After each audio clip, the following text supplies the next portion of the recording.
Ini kita akan mandiri pakai UPK untuk uprak besoknya.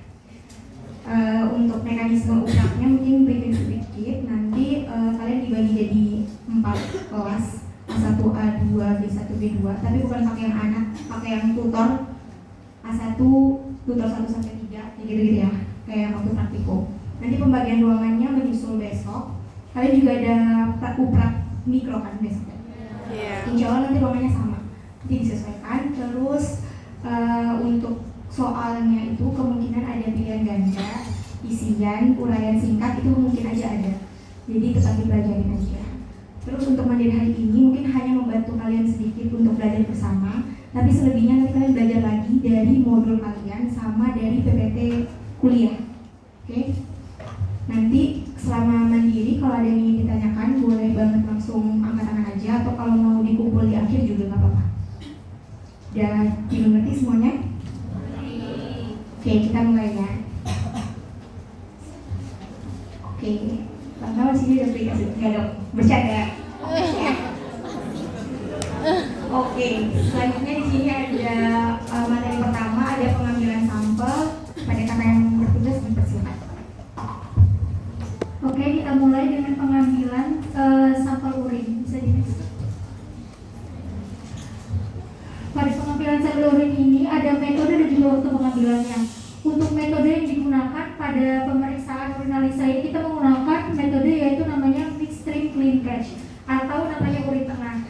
Jadi pada saat pengambilan urinnya itu, kalau misal urinalisa menggunakan botol yang warna kuning. Nah, di botol itu nanti pertama dibersihkan dulu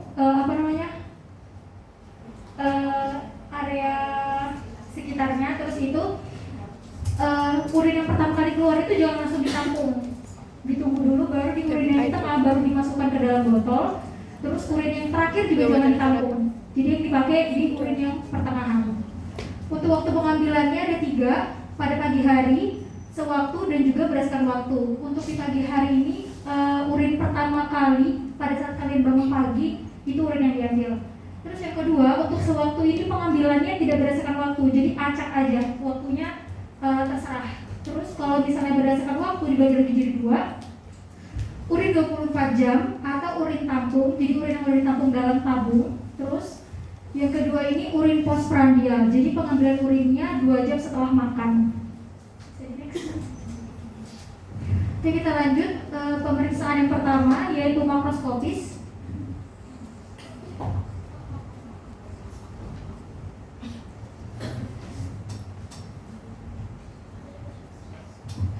Untuk yang diamati dari pemeriksaan makroskopis ini ada 4: volume atau jumlah dari urinnya, kemudian warnanya, kejernihan, dan juga bau. Next. Yang pertama ada volume atau jumlah. Jadi urin normal itu jumlahnya ada 1500 ml per 24 jam kepada manusia. Dalam keadaan abnormal bisa terjadi 3 hal, yaitu poliuri, oliguri, dan juga anuri. Untuk poliuri sendiri ini peningkatan jumlah urin biasanya pada pasien dengan diabetes mellitus, diabetes insipidus, dan juga lainnya. Lalu untuk oliguri ini penurunan jumlah urin, penurunan produksi urin. Biasanya pada pasien dengan penyakit ginjal akut, dehidrasi, dan juga sirosis hepatis. Yang ketiga, anuri, jadi tidak ada produksi urin sama sekali. Itu biasanya ditemukan pada pasien dengan keadaan circulatory collapse, kemudian gagal ginjal akut, dan keracunan sublimat. Yang kedua, kita amati warnanya. Untuk warna urin normal itu kuning muda, tapi dalam keadaan abnormal itu bisa berbagai macam warna. Contohnya warna kuning coklat seperti teh itu biasanya dalam urinnya itu ada kandungan bilirubin dan juga urobilinnya. Lalu untuk warna merah biasanya pada urin tersebut itu sudah tercampur eritrosit, hemoglobin, atau porfirin. Lalu untuk urin berwarna coklat itu urinnya terkandung hematin, bilirubin, dan juga poribilin. Kalau misalnya seperti susu, nah itu tuh ada kemungkinan kalau misalnya urinnya itu terdapat pus, beta proses juga bisa lemah. Yang ketiga ada kejernihan. Untuk kejernihan sendiri itu warna normal, kejernihannya itu jernih atau transparan. gambar ini. Jadi untuk pemeriksaan kejernihan ini urin, terus di belakang itu kalian kasih kertas atau tulisan-tulisan gitu. Kalau yang normal seperti yang di paling kiri itu jernih kan, jadi tulisan di belakang urin itu masih terlihat jelas. Yang kedua itu udah shot di cloud itu udah nggak begitu jelas, begitu juga sampai ke yang paling kanan udah nggak kelihatan tulisannya apa. Penyebab abnormalnya itu bisa terjadi karena ada asam urat, kemudian ada fosfat amor, kemudian ada darahnya dan juga ada kuman. Silakan.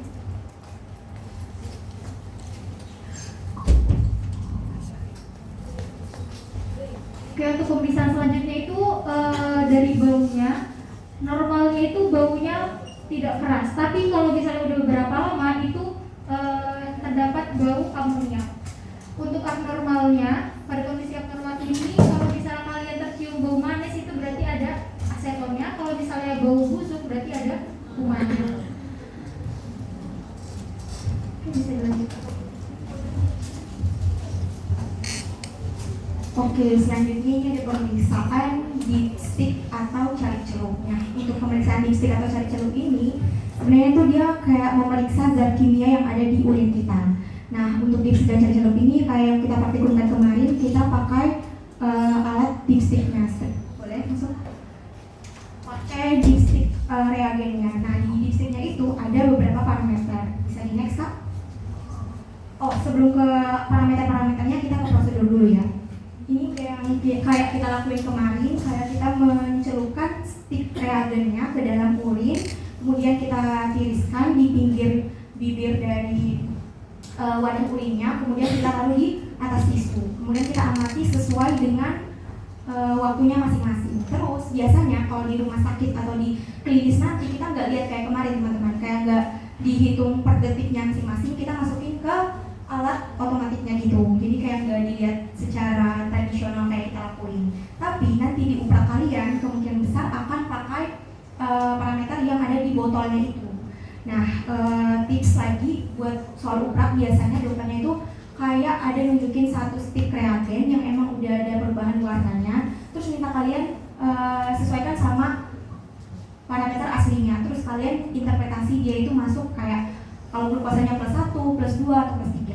Jadi kalian harus lihat-lihat dulu interpretasi dari tiap parameter itu kayak gimana. Tapi biasanya akan kelihatan kok di soalnya itu dia masuk perubahan warna yang apa, gitu ya. Itu tips untuk soal uprak. Selanjutnya bisa di next, Kak. Kalau untuk indikatornya sendiri ada 10. Ini aku ngebantu buat jembatan keledai disingkat, jadi GBK kelihatan besar banget, papaku kesana naik lambung. Ini ada 10 ya, ada 10 parameter. Nanti ini bisa kalian bantu untuk hafal, karena urutannya ini penting untuk nentuin waktunya. Kayak glukosa kan yang paling bawah kan kalau di tabung tuh, jadi dia 30 detik. Terus bilirubin 30 detik juga, keton 40, berat jenis atau SD atau specific gravity. Biasanya namanya pakai bahasa Inggris juga, bisa aja pakai specific gravity ya. Kemudian blood itu darah ataupun eritrosit. Kemudian ada pH, protein, urobilinogen, nitrit, sama leukosit. Nah, detik-detiknya ini menyesuaikan tiap tahapnya, jadi berurutan kayak gitu. Ini saya next. Oke, ini satu-satu mau ngebahas parameternya.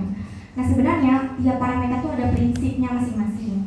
Nah, untuk glukosa ini kalian pentingnya kalian tahu hanya si glukosa ini di parameter dipstick itu ada reaksi enzimatik di dalamnya aja. Kayak nggak perlu tahu gimana reaksinya, tapi ya udah di dalamnya ada reaksi enzimatik kayak gitu ya. Karena reaksinya cukup kompleks, kalau kalian mau baca bisa dari modul-modul tuh dijelasin lengkap banget reaksinya. Tapi biasanya dokternya nggak sampai nanya sedetail itu terkait prosedur prinsipnya.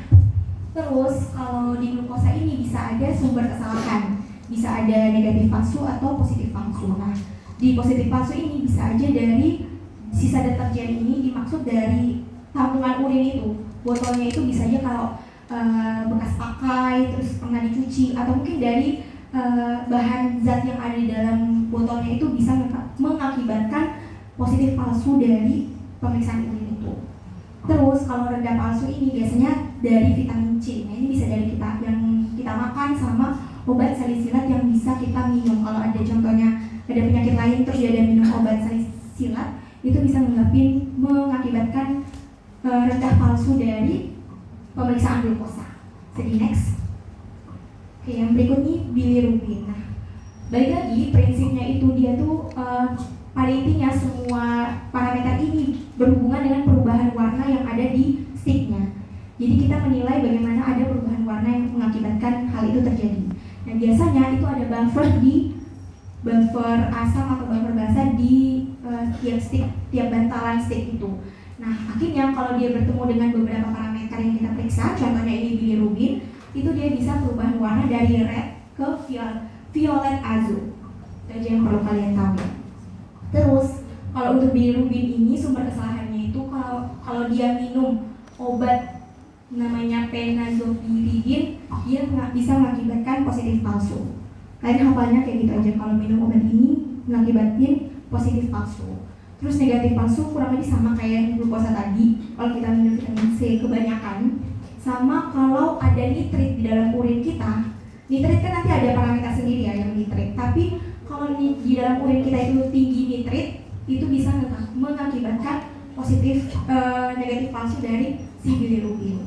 Nah, biasanya nitrit ini bisa ditemukan ketika seseorang itu ada infeksi saluran kencing. Oke, bisa di next kan? Oke, selanjutnya ini ada keton.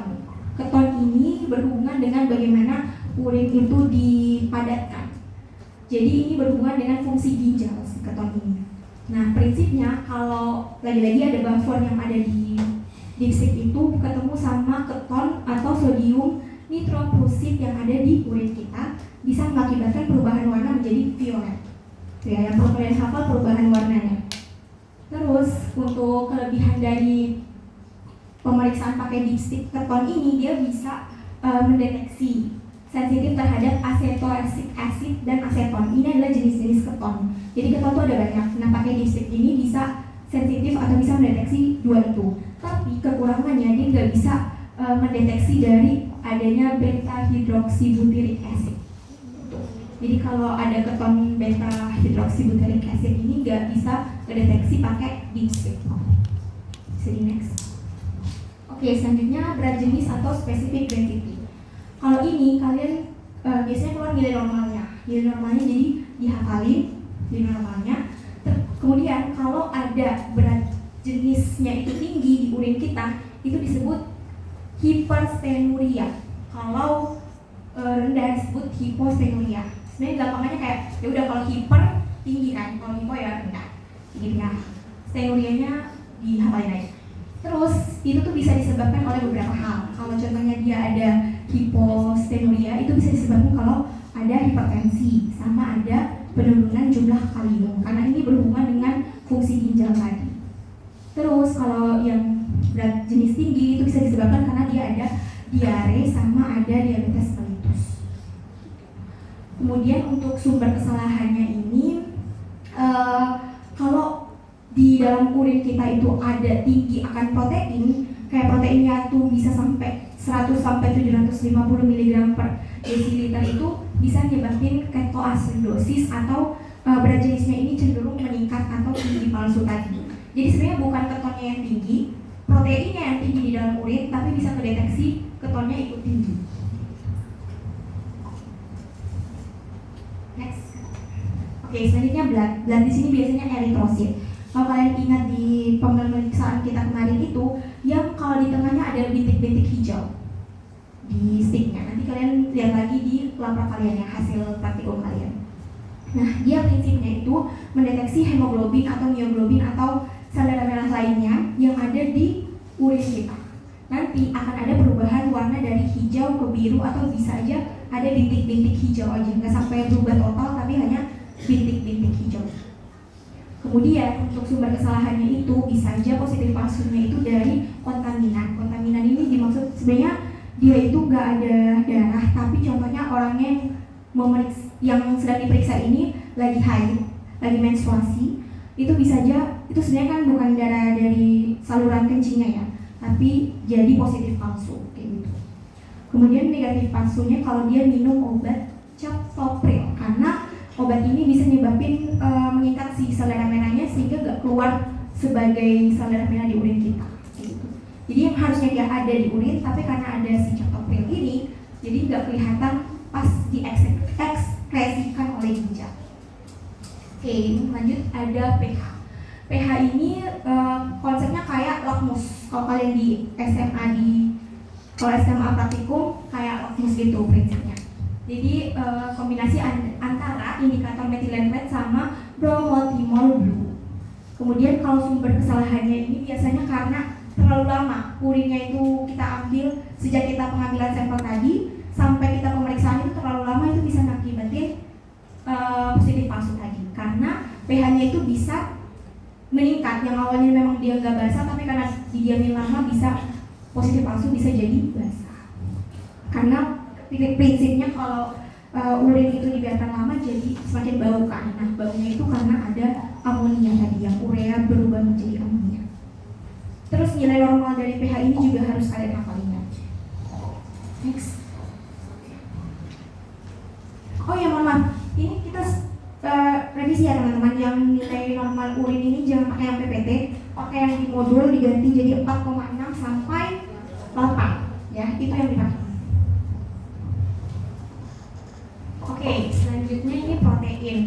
Kalau untuk protein ini yang paling kalian harus tahu tuh kalau ada kayak ini, kalau ada kalian infus atau kalian ada blood substitute, kayak kalian ada donor darah, ini bisa mengakibatkan positif palsu. Karena bisa aja dari yang kalian terima donornya di dalam darahnya itu banyak mengandung protein, itu bisa positif palsu. Sebenarnya bukan dari darah kita, dari darah pendonor, tapi bisa mengakibatkan positif palsu. Terus kalau di botol penampungnya itu juga sering dicuci pakai disinfektan, juga bisa mengakibatkan positif palsu terdeteksi protein di urin. Gitu. Kalau untuk prinsip yang protein ini lebih ke enzimatik dan bahkan kimiawi banget. Kayak kalau kalian ingat pakai rantai kimia unsur gitu-gitu, jadi kayaknya nggak perlu kalian hafal dan tahu segitunya. Yang penting kalian tahu protein ini hubungannya dengan asam basa dan perubahan warna di indikator Dipsy. Oke, selanjutnya urobilinogen. Kalau untuk urobilinogen ini kalian perlu tahu prinsipnya itu adalah perubahan warnanya itu diazo.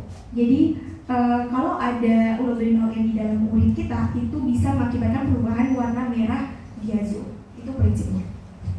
Terus untuk sumber kesalahannya itu bisa dari penazopiridin. Kalau nggak salah ini sama kayak yang tadi di depan, jadi kalian hafalnya disatuin aja, digabung gitu. Kemudian untuk negatif palsunya ini sama, bisa kalau kalian simpan urinnya terlalu lama, dia bisa mengakibatkan negatif palsu. Nggak kedeteksi lagi si urobilinogen di urin. Jadi makanya ada minimal dari pengambilan urin sampai pemeriksaan minimal berapa jam? Sama kalau untuk yang negatif palsu ini, kalau ada terapi metenamin sama ada penggunaan formalin di dalam urin. Kalau urinnya emang nggak bisa diperiksa 2 jam saat itu, terus kita awetkan pakai formalin, emang bisa untuk mendeteksi parameter-parameter lain. Tapi kalau urobilinogen ini nggak bisa, nanti langsung jadi negatif palsu. Oke, yang berikut nitrit. Kalau nitrit ini warnanya sama, prinsip perubahan warnanya sama, azo, yang harus kalian hafalin. Kalau dari prinsip, kalau dari sumber kesalahan itu bisa seperti tadi, ada penggunaan obat penazopiridin sama penyimpanan yang terlalu lama tadi. Nah, tapi negatif palsunya ini berbeda dan agak khusus untuk nitrit.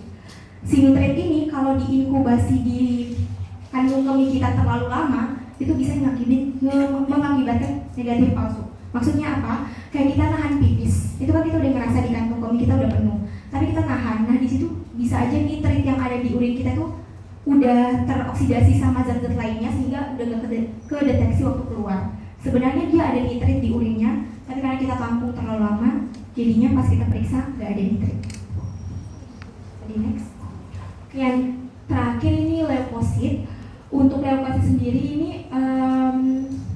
prinsipnya itu di leukosit kita itu ada enzim namanya esterase. Nah, si enzim ini bisa mengakibatkan asam amino derivat itu berubah menjadi pirol. Terus si pirol ini kalau ketemu diazonium yang ada di dipstick itu bisa mengakibatkan perubahan warna menjadi ungu. Jadi leukosit intinya bertemu sama si diazonium yang ada di dipstick bisa perubahan warnanya ungu.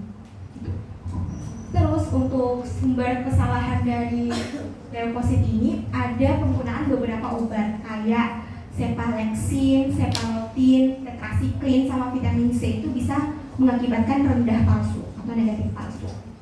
Terus kalau positif palsunya kontaminasi dari lendir vagina, balik lagi kayak yang menstruasi tadi. Jadi dia kan beda saluran sebenarnya, tapi karena kontaminasi dari saluran yang berbeda itu bisa aja ada leukosit. Contohnya di vagina kita ada infeksi lain. Dia bukan infeksi di saluran kencing. Sebenarnya si leukosit ini untuk mendeteksi infeksi saluran kencing. Kan kalau infeksi saluran kencing akan mengundang sel darah putih kan. Leukositnya datang dan banyak. Nah, itu yang bisa kita deteksi di urin kita. Jadi kalau leukositnya tinggi di urin, kita pikiran pertama adalah infeksi saluran kencing.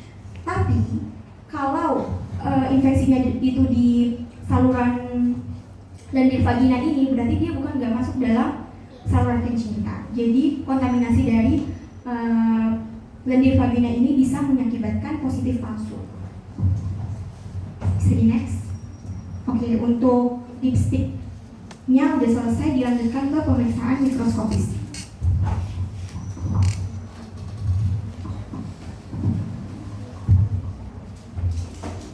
Di sini aku izin melanjutkan untuk pemeriksaan mikroskopik, bisa dibuka. Lalu ada pengamatan, kita amati dengan dua lensa, yaitu lapang pandang kecil 10 dan lapang pandang besar 45. Untuk lapang pandang yang 10 itu kita bisa mengamati kristal, silinder, gerombolan leukosit atau eritrosit. Lalu untuk yang lapang pandang besar, kita bisa mengamati eritrosit, leukosit, jumlah mikroorganisme, parasit, bakteri, dan jamur. Lalu ada epitel juga. Lalu untuk pembuatan sedimen sendiri itu 8 mili urin dalam tabung di sentrifuge dengan kecepatan 1500 sampai 2000 rpm selama 5 menit seperti yang kalian lakukan kemarin. Lalu supernatanya dibuang, jadi habis di sentrifuge itu urinnya dibuang, disisakan sedikit sekitar setengah mili. Lalu diresuspensi atau dikocok bentar. Lalu diambil satu tetes dengan pipet, diletakkan di objek gelas, lalu tutup dengan cover gelas. Nah, itu diamati bawah mikroskop dengan sinar yang nggak terlalu terang. Habis itu kita cek di setiap lapang pandang, yaitu lapang pandang kecil 10 dan lapang pandang besar 45.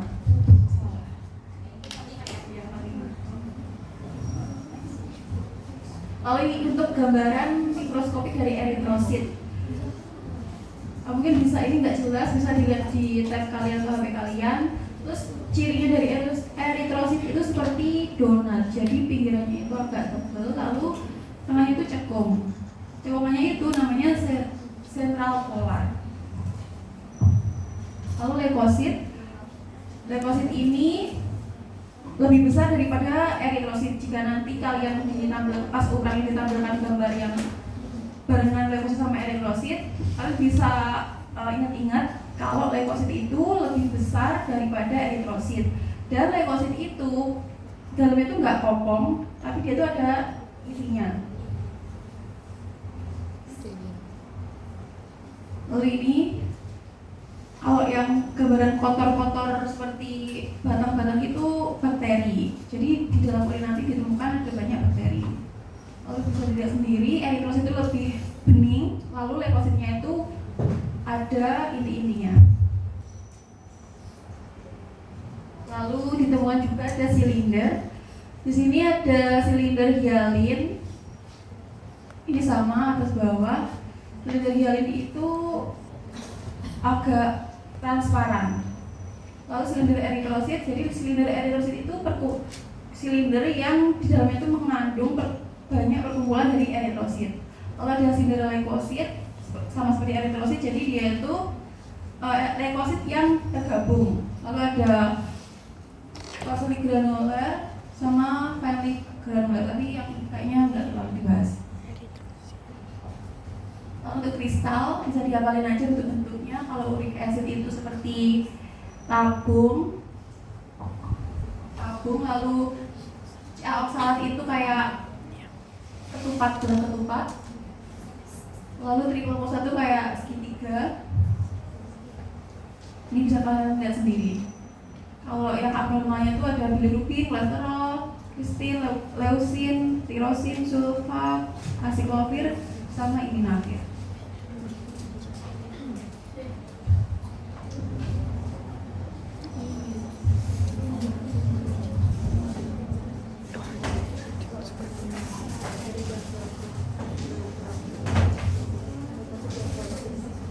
Oke, aku mau menjelaskan pemeriksaan urin kehamilan atau plano. Nah, sebelum di next, ada yang tahu tujuan pemeriksaan tes kehamilannya untuk mendeteksi apa?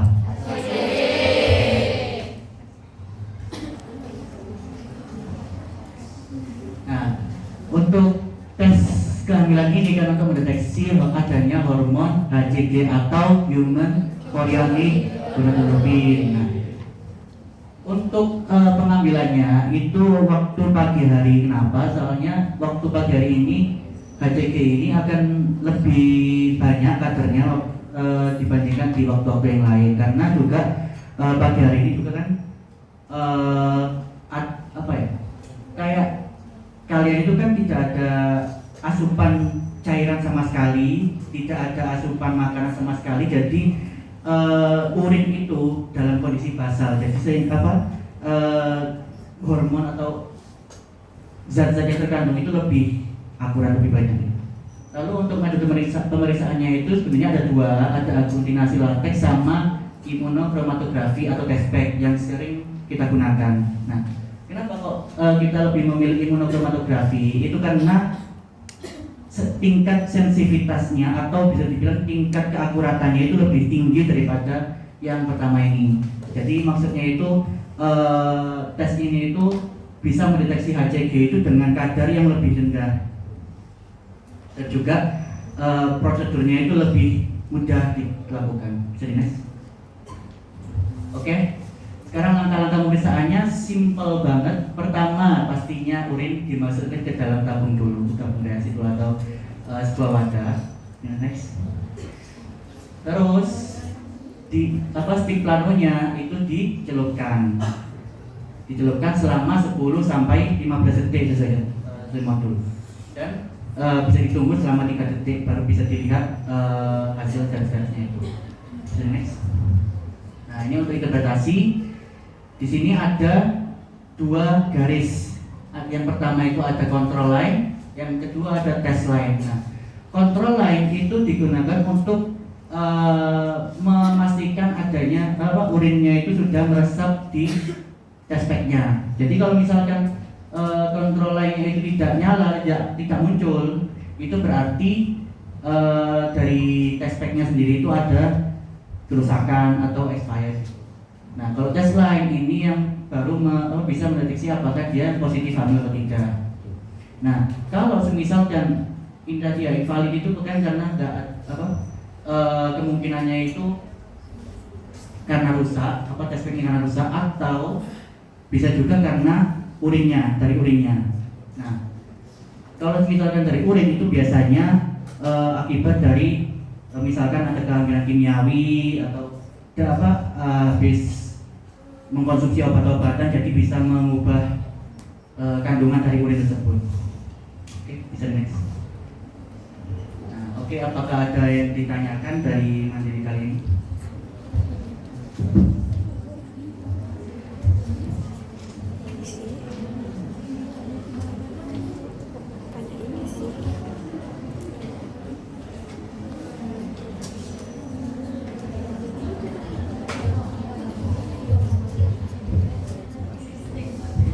Ada yang ditanyain teman-teman?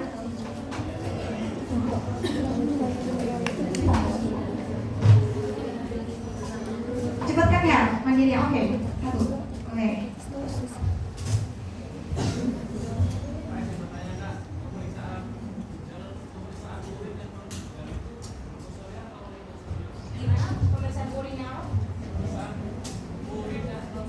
Non ginjal.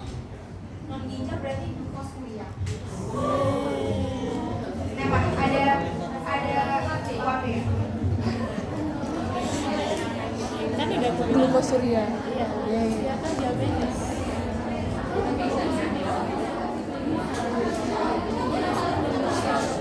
Oke, ada lagi? Oke, sembari kalian masih mikir-mikir mungkin mau nanya apa, aku izin kasih kayak tips-tips ya buat uprap besok. Mungkin kalau kalian udah nanya-nanya cutting, uprap PK tuh insya Allah gampang kalau belajar. Ya, insya Allah gampang kalau belajar karena enggak insya Allah pasti sulit itu, tapi harus banget belajar. Terus dari modul tuh biasanya ketik banget di modul, jadi modulnya dibaca-baca lagi. Terus apa ya, ada ya, kalau kita juga nggak tahu soalnya gimana karena betul-betul dari dokternya, jadi kayak nggak bisa kasih clue terkait soal materinya, tapi belajar aja yang ada di modul. Mau nambahin mungkin karena kita belum tahu juga soalnya bakal ada esainya atau semuanya pilgan. Kalau misalnya ada esainya, kalian bisa pelajarin prosedur-prosedurnya. Biasanya dokter dia itu kalau gue tahu kayak prosedur pemeriksaan apa gitu. Interpretasi teman-teman, interpretasi biasanya ditampilin juga. Kayak kristal-kristalnya itu bisa ditanya ini kristalnya namanya apa, itu bisa ya. Jadi hafalin kristal-kristalnya. Ya, terus bisa nyari juga gambar-gambarnya, dicari lain referensi lain biar kalian tahu oh uric acid ini bisa bentuk kayak gini, bisa bentuk kayak gini gitu ya. Nah, ini kebetulan lumayan jelas kan, tapi takutnya ada gambar lain yang agak kurang jelas. Terus Desi, ada pertanyaan mungkin? Silakan.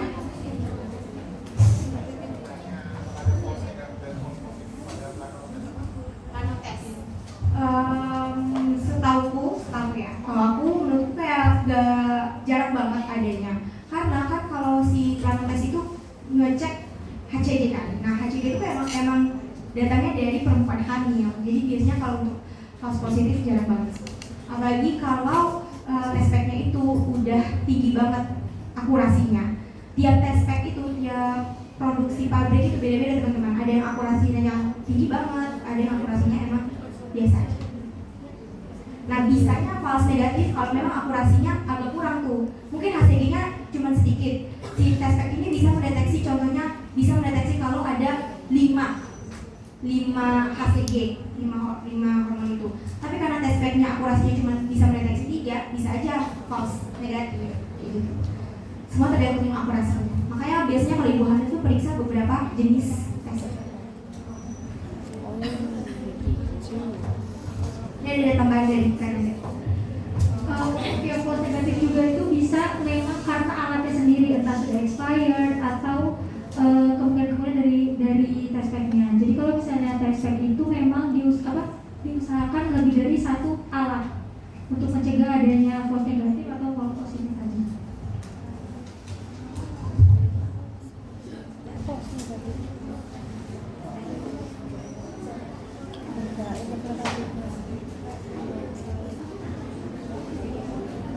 Ini kamu Remini kah?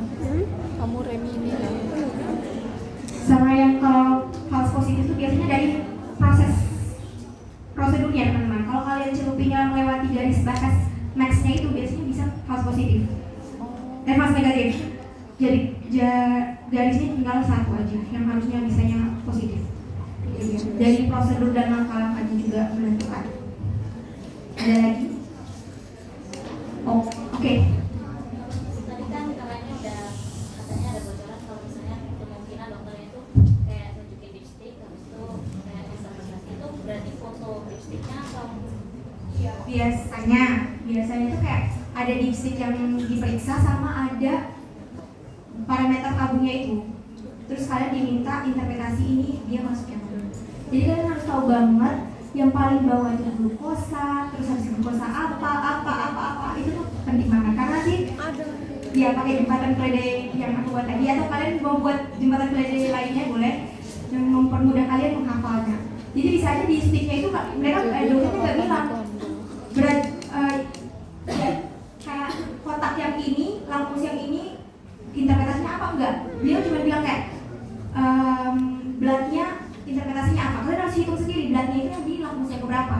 baru disesuaikan sama botol. Paham nggak maksudnya? Iya, tapi lagi-lagi ya, itu yang tahunku ya. Tahunku sudah 2 tahun yang lalu.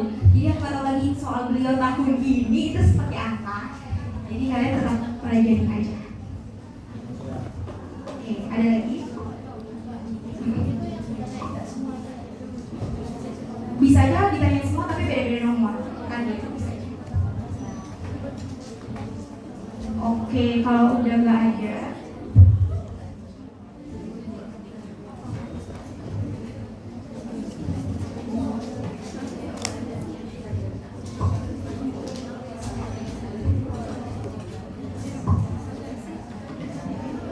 oke, mungkin untuk blok Urorepo 1 kalian, praktikum patologi klinik, pertama kali kalian juga praktikum patologi klinik, mungkin dicukupkan. Kami mohon maaf kalau sama praktikum PK di blok ini kalian ada salah-salahnya. Kalau ada salah-salahnya mungkin bisa dikembalikan ke dokter Diah dan dokter Agustin ya. Jangan ikut kita.